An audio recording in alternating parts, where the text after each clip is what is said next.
Jagtial rural మండల కల్లేడ గ్రామంలో 6,60,000 నిధులు నిర్మించిన గౌడ సంఘం భవనాన్ని Jagtial MLA doctor Sanjay Kumar, ZP chairperson దావా వసంత సురేష్ ప్రారంభించారు. ఈ సందర్భంగా ఎమ్మెల్యే మాట్లాడుతూ గౌడ కుల సంఘ అభివృద్ధికి ముఖ్యమంత్రి కృషి చేస్తున్నారన్నారు. హరితహారం కార్యక్రమంలో భాగంగా ఈత, తాటి, గిటివీరక తాటి మొక్కలు నాటడం జరిగిందని తెలిపారు.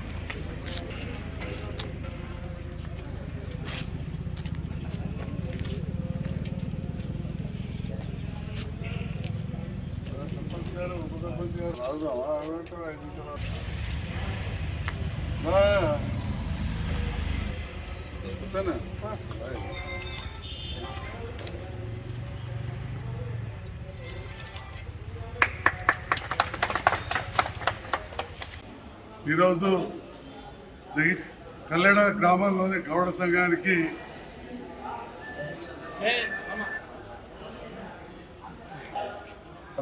శుభాకాంక్షలు. ఇవాళ కల్లెడ గ్రామంలో మొదటికి కూడా కల్లెడ తాళ్ళంటే పెట్టింది పేరు. చాలాసార్లు కూడా ఇక్కడికి వచ్చినాం. రోడ్డు పక్కనే కళ్యాణ మండపాన్ని మొదలుపెట్టినప్పుడు కూడా వచ్చినాం.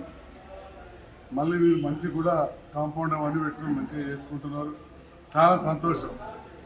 దీనికి ఇంతకుముందే తమ్ముడు పరిశ్రమ కూడా చెప్పినట్టు దాదాపు 6 లక్షల పైన నిధులు ఇచ్చినాం. మంచి కట్టుకుంటున్నారు. మీకే కాదు, ఊరంతా ఉపయోగపడుతుంది. ఊర్లో ఒకటి ఉన్నది, ఊరవతల కూడా ఒకటి ఉంటే మంచిగా ఉంటుంది.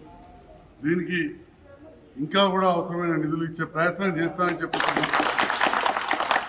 తమ్ముడు వాటిని మంచిగా చేసుకుడు, మంచి కాలువలు మంచిగా చేసుకుడు.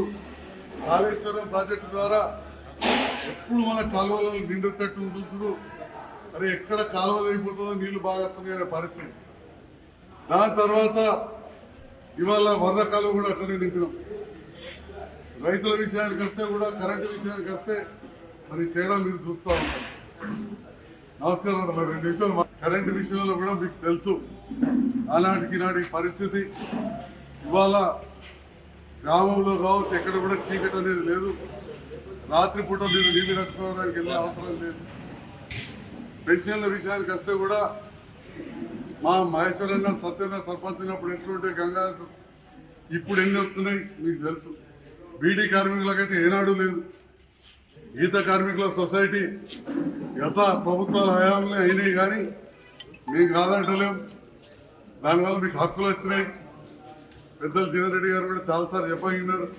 కానీ దానిపైన ఈ ప్రభుత్వం వచ్చినాక బాధ్యతగా గీత కార్మికులకు చెట్లు పెట్టే కార్యక్రమం కావచ్చు, దివ్యాంగులు అయితే లేకపోతే మీకు హ్యాండిక్యాప్లు అయితే ఇచ్చే కార్యక్రమం కావచ్చు, పెన్షన్ విషయంలో కావచ్చు, ఈరోజు ఒక మార్పు జరిగింది.